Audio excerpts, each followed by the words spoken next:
Asan na ba tayo? Sa Villa Estrella.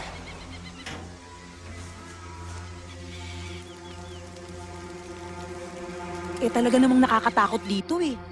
Lalo na paggabi. Parang laging may nakatingin sa'yo. Guest ka ba dito? May kasama ka?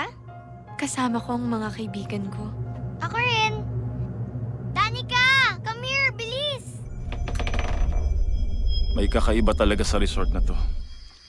Marami na ang pumunta dito na hindi na ulit nakita. Parang meron akong nakitang kakaiba sa ilalim ng tubig. Alam mo, sabi nila, dun daw naghihintay ang mga kaluluwa na gustong maghiganti. Sa sandaling iwan ng namatay ang kanyang katawan, ay mabilis na makakapasok ang kaluluwang may puot. Malakas ang mga kaluluwang lipad na yan. Lalo na sa mga lugar kung saan sila pumanaw. Gusto nilang makabalik. Ana! Muling mabuhay.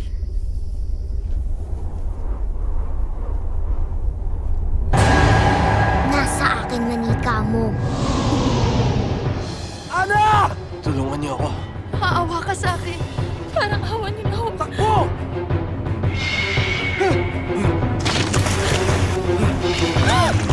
Sandali! Aling Susi! Ana, wag! Kailangan kong malaman kung sino pumatay sa anak ko!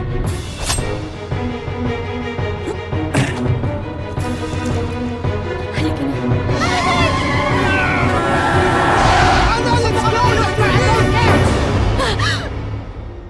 Walang makakaligtas.